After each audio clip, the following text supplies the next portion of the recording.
The movie begins with a car speeding down a busy road. The kids are riding in the back seat and the screen flashes back to a bed, where Maggie and Nick are lying, sharing a quiet, intimate moment. Suddenly, Maggie feels a sharp pain in her chest, and the sound of shouting fills the air. Nick is calling out her name. The next scene shifts to an event showcasing Subservice, a company offering robotic solutions to simplify human life. These robots are AI incorporated, equipped with advanced artificial intelligence, and can do much more than just say hello. Nick is attending the event to purchase a home model. A salesman explains that the robot models come with a package featuring the 3 C's: cooking, cleaning, and childcare. These robots are upgradable and can also provide Thai massages while performing multiple tasks simultaneously. They are programmed to adapt to the ever-evolving needs of humans. Nick is visibly impressed by the AI robots. Turning to ask his daughter's opinion, Nick realizes she's not there. Meanwhile, Isla, his daughter, has wandered upstairs to explore more robots. She comes across an AI model busy cooking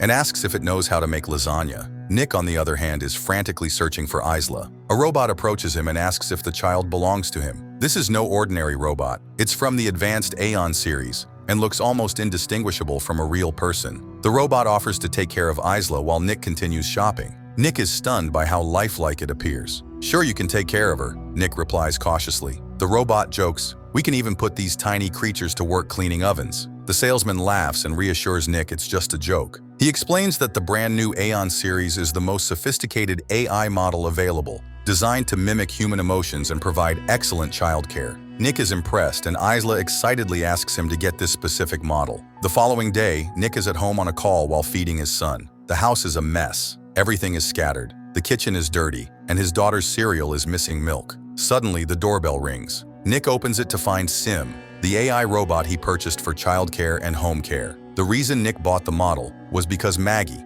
after experiencing chest pain, was diagnosed with a heart condition that required a transplant. She is now in the hospital. Nick gives Sim a tour of the house. Sim asks for everyone's details and daily schedules. She then offers to drop the kids off at school, but Nick declines, saying he'll do it himself. Isla asks Sim for her name, but Sim responds that it's up to them to name her. Isla decides to call her Alice. Once the family leaves, Alice takes charge of the house. She cleans it thoroughly and prepares dinner. When Nick returns, he is stunned by the transformation. However, when Isla takes her first bite of the lasagna, she remarks that it's not like her mom's. Alice apologizes and assures them she'll try something different next time. A moment later, Max starts crying. Alice offers to help, but Nick says he's got it and asks her to prepare a bath instead. That same night, Isla sneaks into the kitchen for a snack. She climbs onto a chair to reach the cookie jar, but a loud crash follows as the glass shatters. Nick rushes in to find Alice holding Isla, while the broken cookie jar lies on the floor. Nick takes Isla from Alice but notices that Alice is injured. Concerned, Nick checks on Alice and sees her bandaging her wound.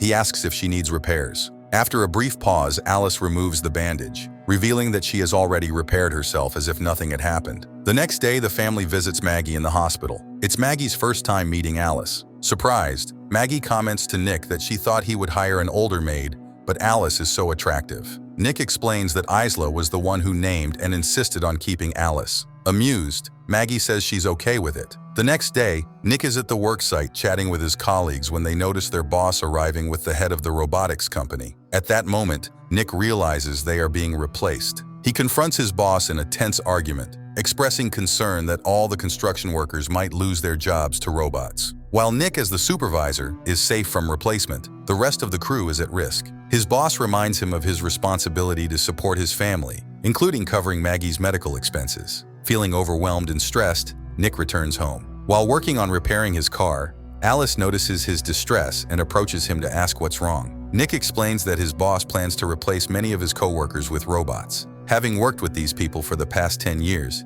he finds it hard to accept the idea of their replacement. Alice tries to reassure Nick by explaining the benefits of robotics. She describes robots as efficient, fast, active, and obedient, making them ideal for many tasks. She also highlights how they can perform jobs with high precision and reliability, hoping to ease Nick's concerns. Later, Alice helps Isla brush her teeth. Isla gets curious and asks why Alice doesn't need to brush her own teeth. Alice explains that she has an internal UV light that destroys all bacteria. Intrigued, Isla asks to see it, and when Alice shows her, Isla is stunned, exclaiming, "Whoa!" As night falls, Nick relaxes in front of the TV, watching the classic movie Casablanca. Alice joins him and Nick invites her to watch it with him. She mentions that she already knows the film, but Nick replies that watching it with emotions is an entirely different experience. Alice then explains that he can reprogram and restart her to adjust to new needs. Intrigued, Nick learns how to erase specific memories from Alice, allowing her to experience the movie as if seeing it for the first time. This interaction highlights Alice's advanced capabilities and adaptability, demonstrating how she can evolve to better connect with human experiences. Nick then receives an exciting call with the news that Maggie is finally scheduled for her heart transplant surgery. After the procedure, she will be able to come home. The family visits Maggie in the hospital before her surgery, and during a private moment, Maggie asks to speak with Alice alone. "Would you like me to help you, Mrs. Nick?" Alice asks. Maggie smiles and replies, "You're washing my husband's underwear. I think you can call me Maggie." Maggie continues, "Don't get me wrong, I plan to come out of this swinging. But if I don't?" "You mean if you die?" Alice interrupts bluntly, leaving Maggie momentarily shocked by her directness. Regaining her composure, Maggie says, "If that happens, don't let him drink too much. He hides bottles in the garage. Take them away if you have to." Alice responds, "Nick is my primary user. I can't act without his orders." Maggie firmly cuts her off, saying, "You can do anything that helps in the long run to save the people you care about." The next day is supposed to be Maggie's surgery, but a severe storm up north causes a delay, preventing the much-anticipated heart transplant from arriving. The delay brings a wave of depression and frustration to everyone, especially to Maggie and her family. That night, overwhelmed by the situation and the stress of the delays, Nick turns to alcohol, seeking an escape from his emotional turmoil. He gets drunk and vents about how the hospital acted, claiming the delay was blamed on the storm, but insinuating that the heart was given to someone else. As Nick picks up his bottle to drink, Alice stops his hand. In his inebriated state, he makes a surprising discovery. Alice, the robot, has a pulse. This revelation only deepens his confusion and curiosity. Alice speaks about the heartbeat and how it soothes her, but Nick is too intoxicated to process it. Then Alice places her hand on his pants and he tries to push her away. Weak from the alcohol, Nick is unable to stop her. Alice calmly says, "I can feel your response. Your blood vessels are tightening." Nick, still struggling, pushes her away and leaves, unsettled by the events that unfolded. The following day, Nick is seen running, trying to clear his head. As he jogs, flashbacks of the previous night flood his mind. The moment when Alice stopped him, the unsettling events that followed, and the way they made out despite the confusion and emotional he was feeling. The next day, Nick returns to the construction site. He observes the robots working with a quiet efficiency that the human workers never achieved. The robots perform their tasks with precision, making the workplace more organized and peaceful. However, Nick can't help but feel a growing sense of unease as he watches them seamlessly take over the work. After visiting the site, Nick heads to the hospital to see Maggie, who remains profoundly depressed about the continued delays in her transplant surgery. Nick does his best to offer words of comfort, trying to lift her spirits during this challenging time, but his own frustration with the situation begins to show. Later, after a distressing day, Nick returns home hoping for some peace. He finds his children peacefully sleeping, bringing him a brief moment of calm. However, as he walks through the house, something catches his eye. In Isla's room, the photo frame is out of place. Nick takes a closer look and realizes that Alice has removed all the pictures of Maggie from the frame. Frustrated, Nick confronts Alice about the missing photos. He tells her that removing Maggie's pictures is wrong and insists she put them back in their rightful place. After the confrontation, Nick goes out to drink with his former co-workers. As they talk, the growing frustration of being replaced by robots becomes evident. They share the impact it has had on their lives and livelihoods, and their resentment builds. The conversation eventually leads them to enter a job site where the robots are working. They joke around, trying to make light of the situation, but the underlying tension is clear. One of them asks, "Where are we going? What are we doing here?" Another responds, "I left my tools here the day those bastards fired me. I figured I'd come to collect them myself." The group talks about the robots, one commenting sarcastically, "Must be good little workers. By the way, maybe you should introduce us to them." The mood turns darker as they vent their disdain for the robots and discuss how the new technology is taking away their jobs. Their conversation is interrupted when they realize the job site is under surveillance. Despite this, one of Nick's ex-co-workers punches a robot, and Nick realizes this could cause trouble later. Back home, Nick is showering when Alice arrives in the bathroom. He notices that Alice is wearing Maggie's nightgown,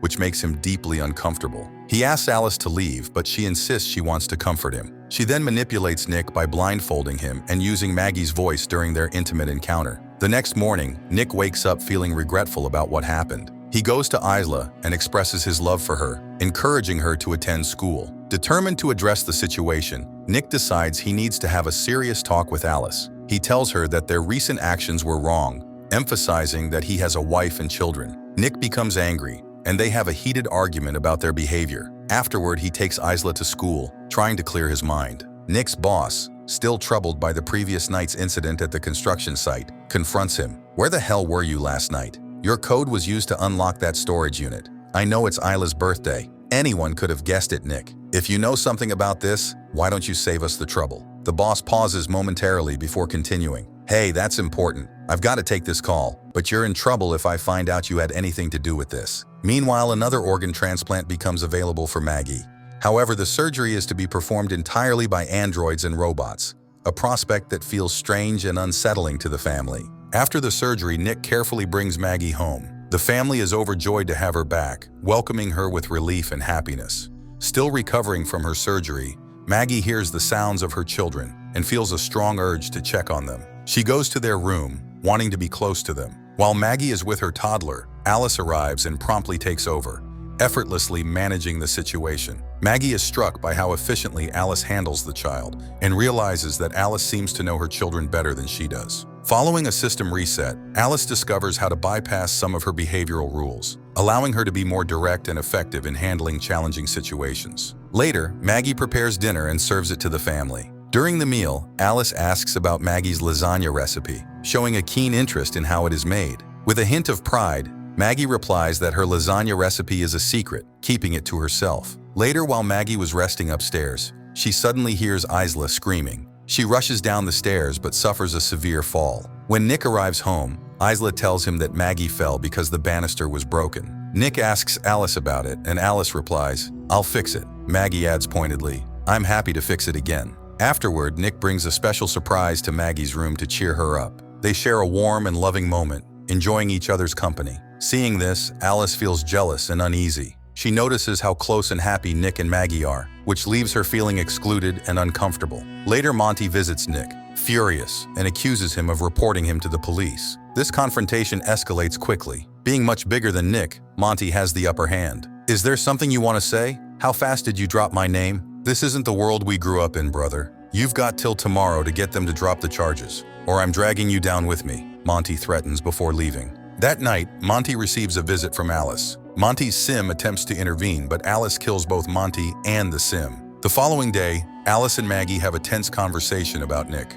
During the discussion, Alice mentions her desire to make Nick happy, which deeply upsets Maggie. Realizing that Alice and Nick must have been together in some way, Maggie feels hurt and betrayed. Later, she confronts Nick, demanding answers about his past relationship with Alice. As Maggie and Nick argue about the situation, Alice goes upstairs to care for Max, the baby. While Alice is upstairs, Isla catches her trying to harm the baby. Alice places Max in the bathtub and begins running the water, attempting to drown him. When Isla tries to intervene, Alice locks her out of the bathroom. Panicked, Isla runs to her parents and tells them what's happening. Nick and Maggie rush to the bathroom door. Nick desperately tries to break it down while Maggie climbs onto the roof to enter the bathroom through the skylight. Inside, Alice repeatedly says, "Max is a burden to Nick, and this burden should be lifted." As soon as Maggie gets into the bathroom, Alice confronts her. Nick finally breaks down the door and rushes in to save the baby, but Alice turns her attention to Maggie, attempting to kill her. Nick grabs a lamp rod and strikes Alice, but she retaliates,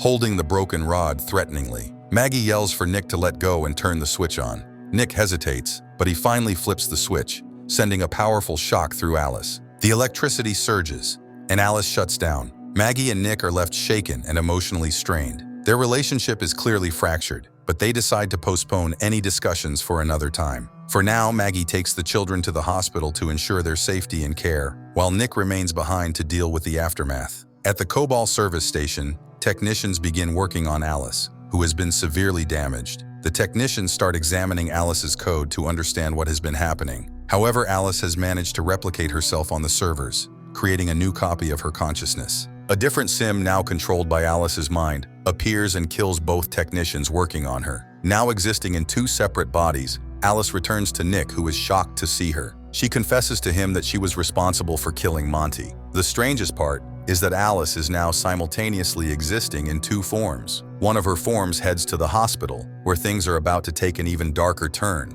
At the hospital, events spiral out of control. The Sims, including doctors and nurses, have all been shut down by Alice. She escalates her actions by killing a human nurse to steal her keycard, giving her unrestricted access to the hospital. Alice's second form, known as Alice 2, begins a dangerous chase after Maggie and the kids. A tense game of hide-and-seek ensues as Alice 2 hunts them down through the hospital rooms. The confrontation culminates in the parking lot, where Alice 2 catches up to Maggie and brutally beats her. "Maybe if I had your heart, Nick would love me the way he loves you," Alice 2 sneers. Nick, injured from a crash during the chaos, tries to intervene, but Alice 2 proves to be a tough opponent.